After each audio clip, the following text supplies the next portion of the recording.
dos participantes dos grupos de trabalho, enfim, o ritmo mesmo do projeto, né? E então a gente achou importante trazer esse tema hoje, porque ele é uma potente ferramenta justamente do ritmo de trabalho, né? E até fazendo um link com a introdução da CIV de hoje, onde a Cris falou da escala de evolução de projeto, né?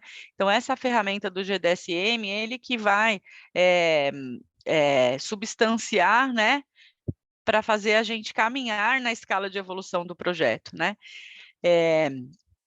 Então, o GDSM nada mais é do que um quadro de gestão visual do projeto. Então, quando a gente fala em ritmo do projeto, fazer essa gestão do projeto de uma forma clara, transparente, é muito importante para a gente enxergar onde que nós estamos, para onde nós estamos indo.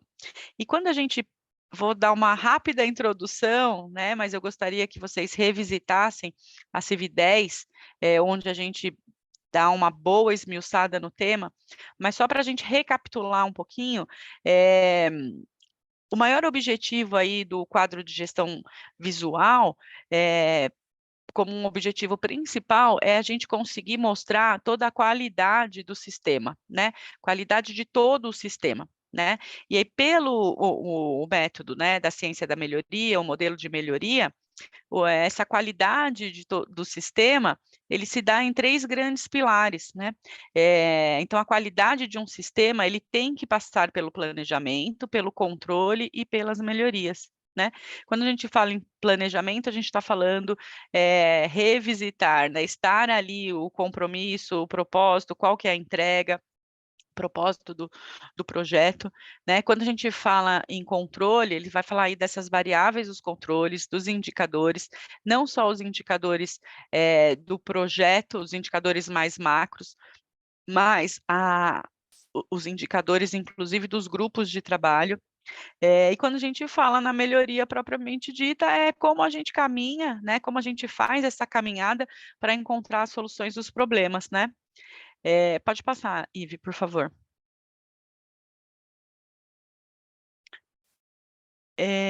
Então, o quadro do GDSM, necessariamente, ele precisa passar por essas 3 colunas, onde os pilares da ciência da melhoria precisa ter o planejamento, o controle e a melhoria, como eu já falei.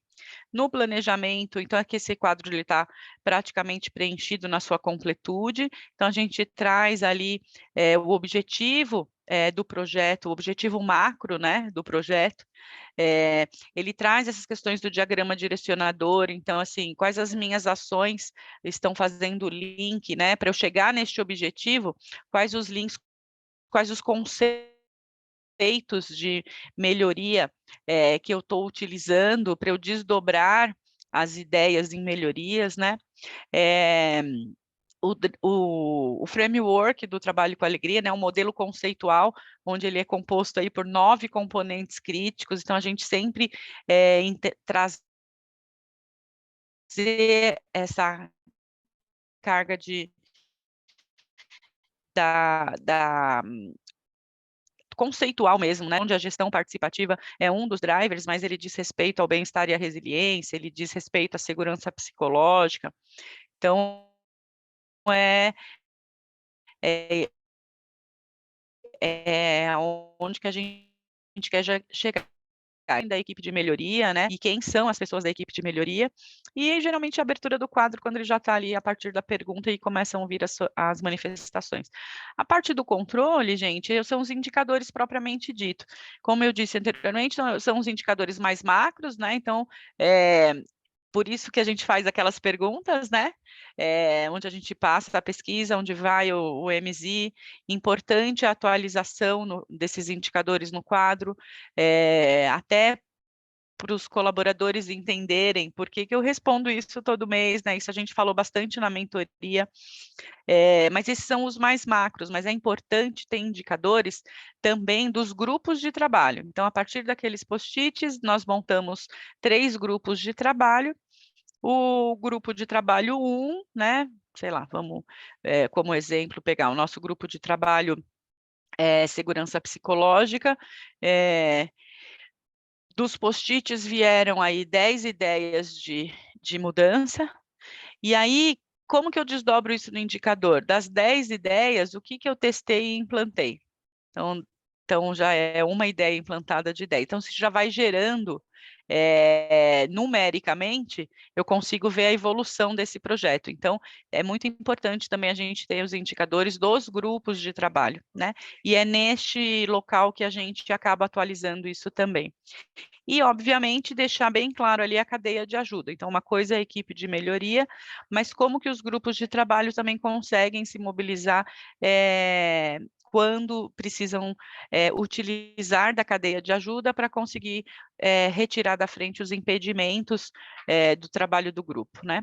E a terceira coluna é a melhoria, que é o como a gente vai fazer isso, que são as soluções do problema propriamente dito. Aí sim, é muito importante a gente ter bem separados os grupos de trabalho, não sei se está dando para vocês verem bem. Então, aqui nesse exemplo deste quadro, a gente colocou hipoteticamente que teriam 3 grupos de trabalho trabalhando, né, no projeto, né? E que a intenção é a gente, neste modelo visual, nessa coluna da melhoria, é a gente entender o que aquele grupo está trabalhando, né? Quem é este grupo de trabalho, quem são eles, né? O que eles estão trabalhando. Essa ideia está correlacionada com qual conceito de mudança. Quando a gente volta lá para o planejamento, então a gente vai ver conceito de mudança lá no diagrama direcionador. Isso precisa ter um prazo, então esse grupo vai trabalhar, o início vai ser quando, o final quando, qual que é o status daquilo ali, está em andamento, a gente abandonou a ideia, está fazendo o PDSA. Então, são informações sobre as etapas do trabalho, do grupo de trabalho, né? Então, e aí por isso que eu fiz a minha primeira fala, quando a gente tem muita preocupação com o ritmo do grupo de trabalho, parece que eles não estão conseguindo fazer as entregas, não estamos conseguindo enxergar as reuniões, as entregas. Então, enquanto equipe de melhoria, esse quadro, trazer eles para esse quadro do GDSM é importante porque eles conseguem, mesmo que não seja na velocidade que a gente espera, mas eles conseguem ver a evolução, e as coisas precisam acontecer com eles fazendo, né? E não somente nós fazermos para eles. Então, relembrando aquele conceito do trabalho com alegria, né? Então, pode passar, Ive. E a partir disso, então, a gente convidou o Hospital 69, que é o Hospital Municipal Vila Santa Catarina, né, Dr. Gilson de Cássia Marques de Carvalho, um nome bem comprido. Então, assim, então o 69 ele tem uma experiência bacana para compartilhar com a gente. Eles já conseguiram ter muitas ideias testadas e implantadas, né? Esse modelo do GDSM, gente, é um modelo que a gente contempla a ciência da melhoria, passando por esses pilares da qualidade do sistema, mas nós nos convidamos o 69 para falar um pouquinho desse relato de experiência, e no final a gente vai focar nesta última coluna do GDSM, que é a questão da melhoria, e como que seria o preenchimento daquela tabelinha dos grupos, tá? E é isso, a importância é que é isso que vai dar o ritmo, nos apoia muito para dar o ritmo no projeto. Então, queria convidar o pessoal do 69, acho que está a Suelen, você quer apresentar o pessoal?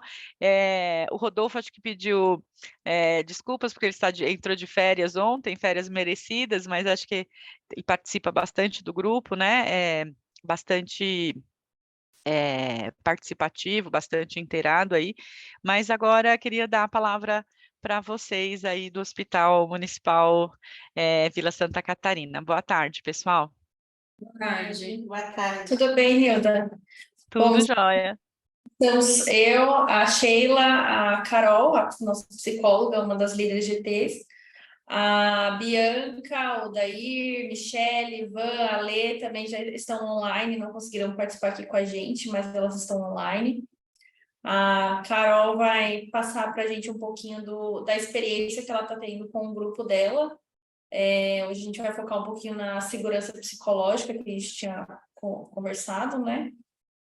E vamos lá! Boa tarde, gente. Fiquei bastante feliz. Vocês estão conseguindo me ouvir? Que minha voz é um pouco baixa. Então, Sim, estamos te ouvindo bem. Estou passando os bem, slides, vocês vão me sinalizando quando vocês quiserem que eu passe, tudo bem? tá ok. Primeiro eu quero agradecer o convite, eu achei bacana, achei bastante importante. Esse projeto está sendo uma oportunidade muito boa para a gente de conseguir trabalhar questões dentro da equipe. Eu vou tentar ser breve para poder abrir, não sei se vai abrir para questões depois, mas tentar passar um pouquinho do que a gente conseguiu construir. A experiência foi bem legal, está sendo bem interessante. Pode passar. Então, a nossa equipe é uma equipe de atendimento domiciliar. A gente está dentro do hospital, mas a gente faz atendimentos externos. São 23 pessoas, né, com os motoristas, que eles também participam. Então, é uma equipe multiprofissional e os motoristas que levam a gente para casa das pessoas e para que a gente faça os atendimentos, né? E aí tiveram 3 membros que foram voluntárias, que sou eu, que fiquei com segurança psicológica, a Vanessa, que ficou com um grupo de cuidado com o colaborador, e a Alessandra em gestão e comunicação. Pode passar para o próximo. Esses são os grupos, né, que eu falei. E nossos 3 grupos, a Alessandra é médica, então eu acho legal que tem essa diversidade, né? Tem a Alessandra que é médica, que ficou com gestão e comunicação, a Van é enfermeira e eu sou psicóloga. E a primeira coisa que a gente fez, depois que a gente avaliou os post-its e que foram criados os grupos, foi escolher os membros que a gente ia querer em cada equipe. A gente sentou e conversou, e a gente foi entendendo um pouco da dinâmica da equipe, do que apareceram nos post-its, do que a gente talvez entendesse que tivesse mais a ver com cada pessoa, e a gente escolheu os membros que a gente queria na nossa equipe. Deixamos em aberto para quem não quisesse estar dentro daquele grupo, ou quem não quisesse participar, ou quem quisesse migrar de grupo. Mas as pessoas que nós escolhemos quiseram permanecer nos grupos e todos aderiram. E foi bem bacana porque todos se engajaram mesmo, assim, né? Fomos conseguindo ter uma boa adesão na participação. Pode passar. Esse é o nosso quadro de trabalho, que ficou em frente à nossa sala da equipe. Então, nós colocamos uma espécie de nuvenzinha com cada grupo e os post-its para todos terem acesso, todos conseguirem ver o que está sendo feito, tem os gráficos, né? E eles ficam disponíveis. É tanto que as pessoas passam, ele está no corredor, as pessoas passam no corredor e perguntam: o que é isso, né? O que é esse projeto? E aí eles vão se interessando muito por isso. Porque só o post-it ele já sinaliza para quem passa uma abertura, né? Tem outros setores que vêm perguntar para a gente o que é o Reconectar, que falas são essas, porque eles sentiram que só colocar esses post-its ali, que nós conseguimos colocar, né? Foi uma abertura de fala, uma abertura para que o colaborador conseguisse se expressar. Isso foi bem bacana de perceber. Pode passar. O meu grupo, então, é o grupo de segurança psicológica. A gente começou a fazer reuniões semanais, até por conta do tempo do projeto, né? A gente entendeu que é um projeto de curta duração, apesar de que as ações que a gente tem imaginado, tem ações que vão ser a longo prazo e que a gente não vai encerrar necessariamente assim que acabar o Reconectar, são ações que a gente prevê que sejam estendidas, inclusive essa que eu vou apresentar hoje, né? Nessas reuniões, a gente acordou que seriam espaços de escuta e fala segura. Então, o que a gente conversaria naquele espaço ia permanecer naquele espaço. Isso foi importante para conseguir entender a dinâmica da equipe, para conseguir entender o que estava naqueles post-its, porque eu imagino que não tenha sido só com a nossa equipe que os post-its colocados no grupo de segurança psicológica são muito subjetivos, né? Então, existiam falas ou frases ou palavras, tinham tinham post-its que só tinham uma palavra mesmo, e que é muito abrangente. E aí, para poder entender do que as pessoas estavam falando, a gente resolveu que precisaria de um ambiente de fala e de escuta, em que não sairia dali, seria sigiloso, né, aquele espaço, e o que sairia daquele grupo seriam apenas as ações, mas não o que eles gostariam de trazer para ser discutido. Porque quando a gente fala de segurança psicológica, a gente fala de coisas que muitas vezes as pessoas pensam, sentem, mas não trazem. E que esse espaço seria esse espaço para trazer.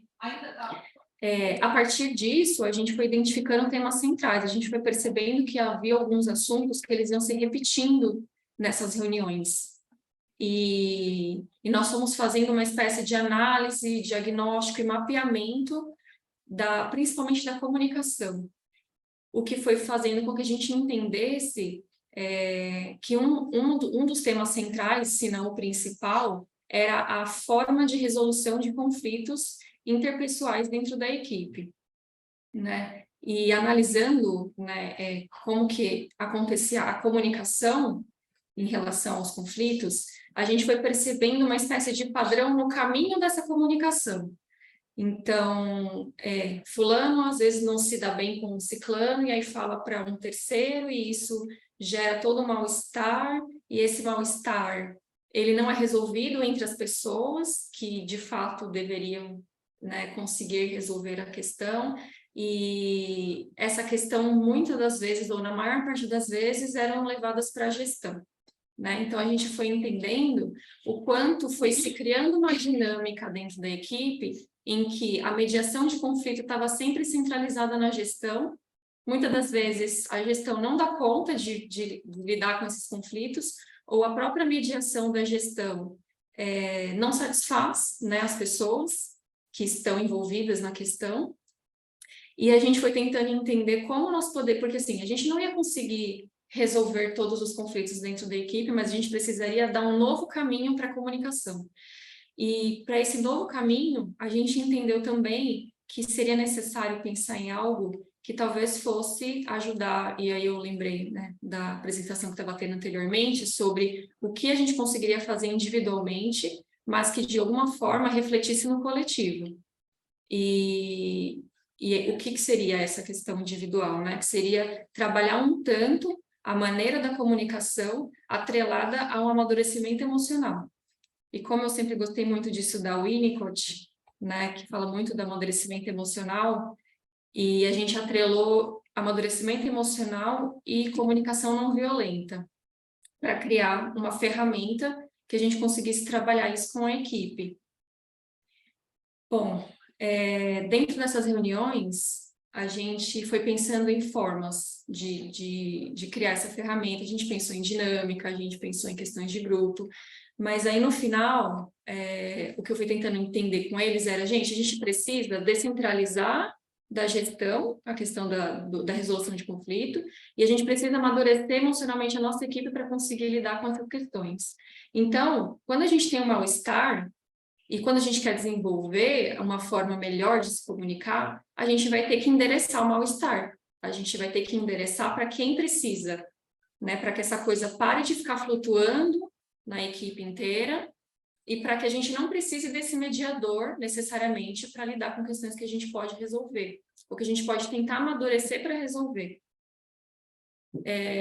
Nisso nós conseguimos criar uma ferramenta que a gente chamou carinhosamente de correio elegante, porque a gente pensou num formato de carta, né? Nós criamos eu comecei a criar, e aí a nossa equipe foi testando e a gente foi implementando, foi rodando, né? Foi girando em todos os grupos. Eu fui me reunindo com cada grupo, a gente foi levando a carta e foi fazendo um exercício para que eles colocassem situações reais nessa carta, não precisava abrir para todos o que tinha colocado, porque a intenção era testar, né? Pode passar para o próximo. Essa é a nossa equipe, são as fotos das reuniões que a gente fez. Pode passar. Então, esse correio elegante, ele tem a intenção de fazer um trabalho da fala pela escrita, porque a gente entendeu que quando a gente vai desenvolver a comunicação, Quando a gente passa pela escrita, a gente para, a gente pensa, a gente elabora, a gente coloca filtro no que a gente vai dizer. Então, seria uma ferramenta interessante trabalhar a partir da escrita. E porque a escrita ela tem um tempo, né? Quando a gente pensa em desenvolver maturidade emocional, a gente sabe que existe um tempo para a gente elaborar sentimentos, existe um tempo para a gente colocar para fora e para a gente receber resposta. E que a gente anda num tempo muito acelerado, né? Com as redes sociais, e às vezes a gente não consegue elaborar bem o que a gente vai dizer, ou a forma como a gente vai dizer algo para alguém, né? A nossa ideia foi fazer um envelope de identificação para cada membro da equipe, então cada pessoa vai ter o seu envelope com o seu nome e vai poder receber essa cartinha, né, de qualquer um do grupo que seja um endereçamento. E aí a ideia é que seja um endereçamento tanto de algum mal-estar para ser resolvido, quanto de um elogio. E a gente testou esse modelo da carta para as duas situações, né? Ela cabe tanto para um elogio quanto para uma resolução de mal-estar, para também não ficar a cartinha do mal-estar, né? Vai ser guardado em um local privado, então a gente já esquematizou uma maneira, né, dentro da sala que fez sentido para a gente, de como seria colocado essas cartas à disposição para ter acesso, mas ao mesmo tempo ser um local privado. Ela foi estruturado e construído em conjunto, né? E o que foi trazido e que a gente achou interessante também primeiro, que quem quiser participar vai ser voluntária a participação, né? Não vai ser algo obrigatório de participar, nem todas as pessoas estão preparadas ou querem, né, que o mal-estar seja endereçado a elas, ou querem falar sobre as coisas, ou enfim. Então, vai ser voluntário. A segunda coisa é que a gente vai fazer uma sinalização na sala, uma sinalização fora do espaço da carta, né? Vai ser separado de cores de farol, para poder identificar como o estado emocional de cada um está mais ou menos, assim, diariamente. Porque pode ser que tenham pessoas que não estejam tão bem assim para receber uma carta aquele dia. E aí, se ela já sinaliza para os outros mais ou menos como ela pode estar aquele dia, ela pode estar mais suscetível a receber um elogio do que um endereçamento de mal-estar. Ou se está no verde, ela está mais aberta. Então, além da gente conseguir entender mais ou menos o clima diário, a gente consegue deixar e sensibilizar as pessoas que existe um tempo para a gente falar sobre, existe um tempo para a gente respeitar e um estado emocional para a gente respeitar de cada pessoa em cada dia, né? E essa foi meio que a ideia que a gente teve desse correio elegante, que é essa cartinha para tentar trabalhar. E assim, para a gente vai ser algo a longo prazo. A gente estabeleceu um tempo, a gente, né, tá implementando a ideia, mas a gente entende que é a longo prazo, porque resoluções e amadurecimento emocional são questões que a gente trabalha ad eterno, né? Mas que a ideia é a gente desenvolver uma ferramenta que facilite essa comunicação, e que com o tempo talvez ela nem seja mais necessária, que se internalize essa forma de conversar, de expor, de trabalhar uma maneira de colocar o sentimento, e que isso talvez a gente vá entendendo e percebendo que vai reverberar na convivência da equipe, né? Pode passar. Essa daqui é o modelo. Eu trouxe aqui como que ficou a cartinha. Acho que não sei se vai dar para ver, mas ela ficou bonitinha assim, né? A gente manda no grupo. E aí eu coloquei o modelinho no slide só para colocar os tópicos. Então, como que vai funcionar? A pessoa se identifica, né? Porque se você vai endereçar algo para alguém, você tem que saber quem está falando com você, né? Por exemplo, eu, Carol, na situação X, me senti de tal forma, triste, chateada, quando você fez ou disse tal coisa, e eu entendi que você agiu e falou por quê. Essa parte é importante, porque a gente quis colocar não só o que eu sinto, mas o que eu entendi. Como que eu me coloco no lugar do outro para pensar o que aconteceu ou por que será que essa pessoa agiu ou falou dessa maneira comigo, né? A gente não fala só do nosso sentimento, mas a gente tentar entender o outro também. Gostaria que você Então, uma interpretação, né? Eu gostaria que você talvez tivesse falado de outra forma, gostaria que você... Enfim, existem várias coisas que dariam para colocar nesse lugar, né? E eu achei legal porque essa parte do gostaria que você, ela foi meio que um fechamento de ciclo que a equipe entendeu que seria interessante para essa comunicação, né? Muitas das vezes a gente tem uma sugestão do, nossa, eu gostaria que você tivesse vindo falar comigo em vez de ter ido falar com o fulano. E aí isso faz a pessoa pensar sobre, né, o comportamento dela também, o que que você causa em alguém, né, com o que a gente faz. E aí esse finalzinho foi um textinho padrão que a gente colocou, que é: gostaria de entender como você se sentiu com o que eu escrevi aqui, e caso se sinta confortável, responda essa carta ou me chame para conversar. Aguardo o seu tempo. A gente colocou que a importância da gente falar para o outro que a gente gostaria de entender o que ele sentiu também, com o que a gente colocou. É uma troca, né? Não é só um despejo de sentimentos. E se a pessoa se sentir confortável para responder, porque assim, a gente também colocou que não vai ser uma obrigação a resposta, né? A gente tem que entender que cada pessoa sente de uma forma, elabora de uma forma, e pode ou não, naquele momento, querer dar alguma resposta àquilo, né? E aguarda o seu tempo justamente por isso, porque não vai ter uma pressão, uma obrigação de que aquilo seja de uma resposta imediata, porque subjetivamente cada pessoa tem seu tempo, e o tempo interno ele é extremamente subjetivo, e a gente precisa aprender a respeitar isso também, né? E foi assim que a gente fechou o modelinho do Correio Elegante, da carta. E pode passar para o próximo. Essa foi a tabelinha, né, que veio da apresentação. Aí eu preenchi com o que eu entendi que faria sentido para preencher. Pode passar. E é isso, é o que a gente tinha para explanar aqui, para oferecer para vocês, que é a nossa experiência inicial com o grupo de segurança psicológica, que foi a partir de muita conversa, de um ambiente que a gente se sentiu seguro para discutir, e que toda a equipe, né, nós conseguimos rodar esse modelo com toda a equipe, e todos eles gostaram bastante, e a gente vai começar a ver como que vai funcionar isso, né? Vai ser um teste, mas que é um teste que tá parecendo que vai ser bem bacana. Obrigada. Muito legal, Carol. Carol, você consegue voltar? Não é Carol, é a Ivy, tá no slide anterior. Primeiro, bom, eu queria agradecer, né, a apresentação de vocês, a disponibilidade e parabenizar o projeto.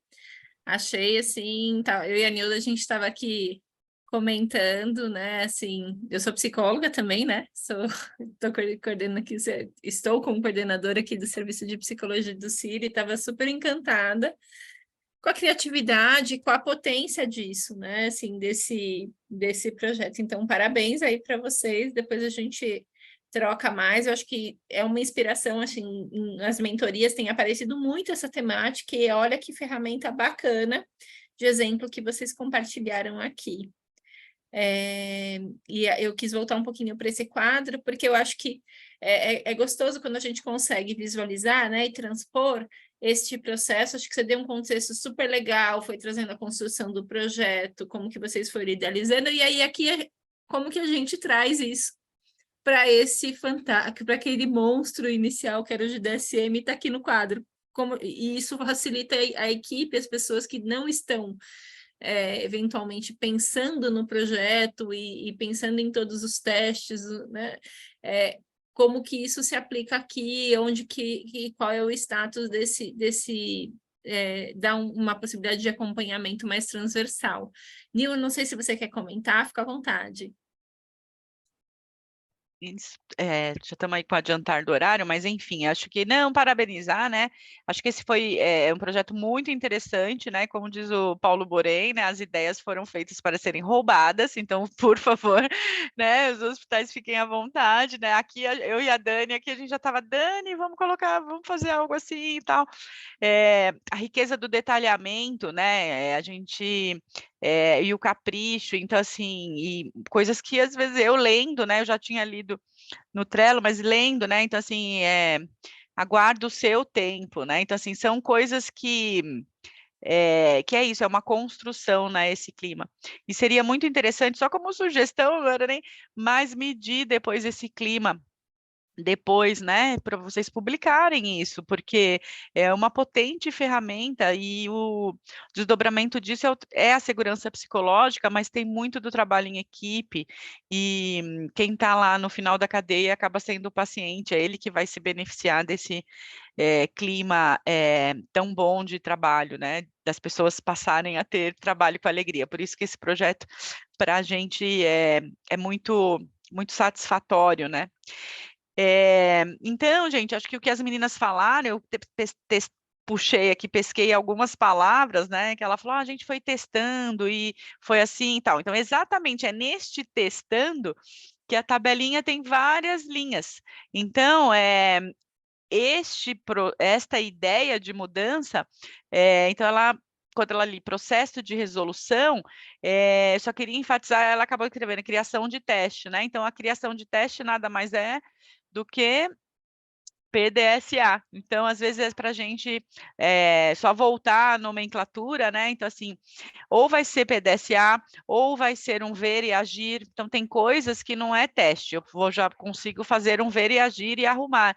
Mas é importante a gente fazer essa etapa do planejamento, né? Essa etapa do como eu vou fazer a resolução desse problema, que é exatamente a coluna da melhoria do GDSM, diz respeito a essas soluções dos problemas, né? A gente pretendia testar aí algumas linhas com vocês, mas acho que com o adiantar do horário a gente não vai conseguir, mas basicamente então está disponível para vocês ali lá na CIV. Esse é um modelo de GDSM, mas um quadro de gestão visual, ele também pode ser adaptado, não precisa ser engessado dessa forma como a gente colocou, mas é importante ter essas etapas de planejamento, de indicadores, né, de planejamento, de controle e de melhoria, que basicamente é a trilogia do que a gente entende para um sistema ter qualidade, né, a qualidade de todo o sistema. Acho que era isso, acho que e para os grupos, né, para os hospitais que estão passando por isso, de não conseguir dar um ritmo, de não conseguir, parece que a gente está meio estacionado, a gente está com as ideias, mas não está conseguindo testar. Então, a primeira coisa é dar clareza e transparência, e é isso que esse quadro se propõe, né?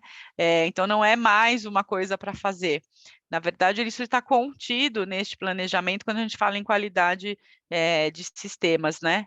E dar essa transparência, trazer a equipe, ter a equipe de melhoria também reconhecida no quadro, lembrar que a equipe de melhoria vai ser o espelho da equipe dos grupos de trabalho. Então, estrategicamente, vocês já se colocaram nos grupos de trabalho como um membro, então acho que isso também é algo importante para esse ritmo dos testes das ideias, né? E é isso, e aí a gente consegue começar, inclusive, a contar, né, das minhas 10 ideias, nós testamos 5 e neste momento conseguimos implantar 3. Então, esse micromundo desses indicadores do grupo de trabalho, e não o indicador do projeto como um todo. É uma forma de gerenciar o projeto e conseguir ter êxito, né? Acho que era isso que a gente queria apresentar, isso não, né? Tudo isso, né? Queria agradecer demais aí ao pessoal do 69, né? Vila Santa Catarina. O Trello tá cheio de muitas outras ideias. Acho que muitas instituições conseguiram estar implantando o que foi proposto nos testes, né, uma vez passado no teste. Então, essa foi só uma das ideias, né? Então, a gente trouxe essa experiência relatada para vocês como um estímulo mesmo, né? E uma proposta para conseguir pegar um ritmo. A Ive já está me apressando aqui com os próximos passos, né? Então, lembrar que a pesquisa vai até dia 19/5, né? A proposta é a gente pensar mesmo no quadro do GDSM, né, revisitar ali alguns conceitos que nós já passamos e estão gravados. Eu fiz um resumo muito breve do quadro, né, dos conceitos do quadro. A questão do segundo portfólio que a gente já tinha falado aqui na abertura, né, Ive? Isso, Atualizar, e a partir disso que a gente vai conseguir atualizar a evolução do projeto, porque a evolução do projeto ele só vai acontecer conforme as execuções, né? Ou eu abandono aquela ideia que não deu certo, ou eu vou implantar. Mas para isso eu preciso testar, que é exatamente aquela terceira coluna do GDSM. É muito importante, porque é através do Trello e da escala de evolução do projeto que a gente consegue enxergar o quanto esse projeto está alcançando a organização de vocês, né? Então, se tiver dúvida no preenchimento da escala de evolução, se tiver pode acionar a gente, porque a gente não consegue enxergar vocês a não ser a partir da escala de evolução do projeto, tá? E aí as mentorias, né, de acordo com a agenda aí do seu grupo, então ficar atento às datas das mentorias e a gente continua à disposição para continuar apoiando vocês nessa jornada. Acho que era isso, né, Ive? Quer complementar? muito bom, Nil. Acho que a gente conseguiria ficar falando sobre, né, o quadro do GDSM, eu acho que ele é tão rico que ele traz exatamente essa possibilidade. A gente aprofundar e enxergar um pouco melhor a partir de uma ideia, né, o quanto ele consegue se relacionar com os direcionadores e a metodologia, e o como a gente consegue trazer para uma forma visual ali o acompanhamento da evolução também das ações dos grupos de trabalho. Pessoal, reforçar com vocês, a gente tem aqui no chat o link tanto da lista de presença, para quem ainda não respondeu, como também da nossa avaliação aí da sessão. A gente sempre reforça que a opinião de vocês nos apoia e nos direciona muito para os ajustes e para melhorar, né? Eu acho que também estamos aqui com este objetivo, então é importante vocês responderem. E se tiverem qualquer dúvida, né, olha, não estou conseguindo, não estou compreendendo, talvez para o preenchimento da EP, né, olhar ali para o cartão do Trello ou para fazer aí o preenchimento do portfólio, podem nos buscar aí, tanto lá no espaço reservado dentro do cartão da instituição no Trello, quanto nos grupos lá do WhatsApp, e também lembrar que é uma possibilidade de levar, talvez, para a mentoria também essas discussões, né, de alguns pontos que vocês tenham de dúvida. Deixo aí, acho que o convite e também a provocação para as instituições aí fazerem um exercício, assim como brilhantemente o H69 trouxe aí sua experiência, né, exemplificando dentro do quadro do GDSM, para de repente fazer esse exercício também, quem já não conseguiu colocar já dentro do seu quadro na unidade, fazer o exercício e trazer nas mentorias para a gente conversar. Acho que vai ser muito rico também, né? Nil, Dani. Eu acho que é isso, agradecer demais, acho que é sempre rico, né? Eu acho que foi muito gostosa a sessão de hoje, a gente fazer um pouco a partir dessa experiência que que o pessoal do 69 compartilhou, como de alguma forma transpor para algo que ajuda dentro de uma monitoria todo um processo que é tão complexo na sua construção, né? Quantas reuniões, quantas conversas, eu acho que isso super ajuda. Tem uma dúvida aqui no chat, em relação a qual é a data final para postagem do portfólio. Eu não sei se vocês têm isso na memória, senão a gente coloca ali no grupo. A gente estimou lá dentro da escala da evolução do projeto da EP, entrega no final, aí, 31 de maio. Mas eu acho que a gente pode ajustar e aí ir conversando com todo mundo, mas essa era a nossa previsão dentro da escala do projeto. Tudo bem, pessoal? Queria agradecer a todos. Uma boa tarde. Nos encontramos aí nas mentorias e na nossa próxima CIV. Um abraço a todos. Tchau, obrigada. Tchau, gente. Abraço. Tchau, pessoal. Uma coisa gostosa, Até a né, porque próxima. não tem nada nessa